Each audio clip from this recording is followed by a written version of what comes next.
friends and companions. This story is about those times when the tame animals were wild. The dog was wild. The horse was wild. The cat was wild. The cow was wild.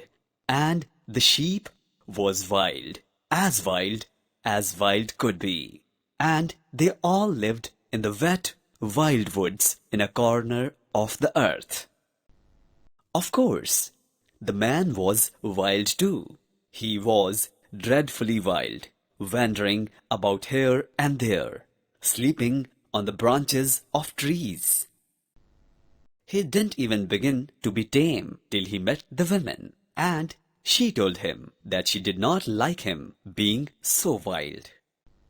One day, she picked out a nice dry cave. She strewed clean fine sand on the floor, and she lit a nice fire of wood at the back of the cave. She hung a dried wild horse skin across the opening of the cave for a curtain, and she said, "Wipe your feet, dear, when you come in, and now we will keep house."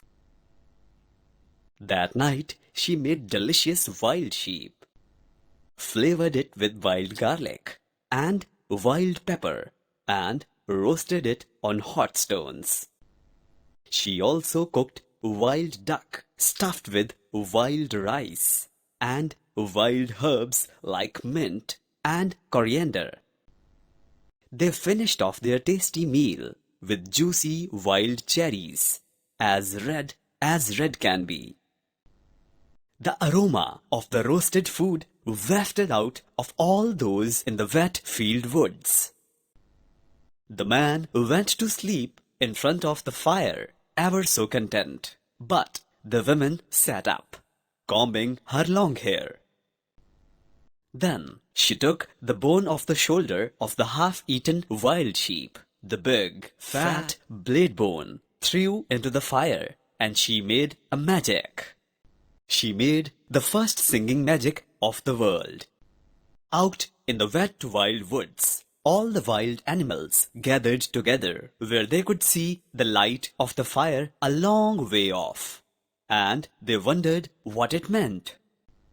Then Wild Horse stamped his wild foot and said, "O my friends, and O my enemies, why have the man and the woman made that great light in that great cave?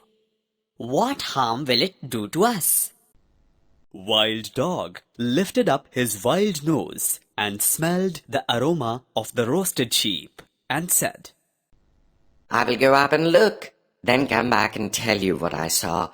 I too am worried. Wildcat, come with me." Meow. Mewed Wildcat, purring. I am the cat who walks by herself. I will not come with you. You see, at that time, cats were not the curious creatures they are today.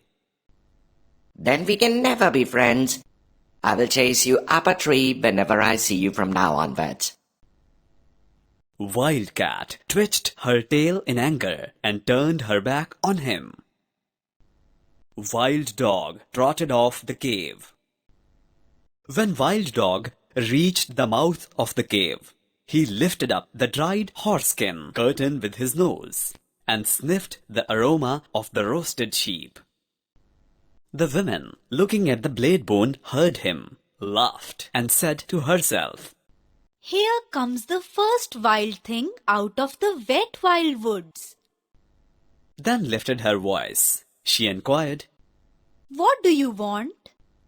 Wild Dog said, Oh, my enemy and wife of my enemy, what is it that smells so good in the wet wild woods? The woman picked up a roasted sheep bone and threw it to Wild Dog and said, Wild thing out of the wet wild woods, taste and try it. Wild Dog gnawed the bone, and it was the tastiest thing he had ever eaten. He said, Oh, my enemy and wife of my enemy, give me another. The women said, Wild thing out of the wet wild woods, help my man to hunt through the day and guard this cave at night, and I will give you as many roast bones as you wish to eat. Wild Dog crawled into the cave and laid his head on the women's lap and said, Oh, my friend and wife of my friend, I will help your man to hunt through the day, and at night I will guard your cave. When the man woke up and saw the dog, he exclaimed, Ha! Why is Wild Dog here? and the women said, His name is not Wild Dog anymore. Henceforth, his name is First Friend, because he will be our friend for always and always. Take him with you when you go hunting. Excellent! he cried. And that is how Wild Dog became man's first friend and companion, ever faithful, ever loyal.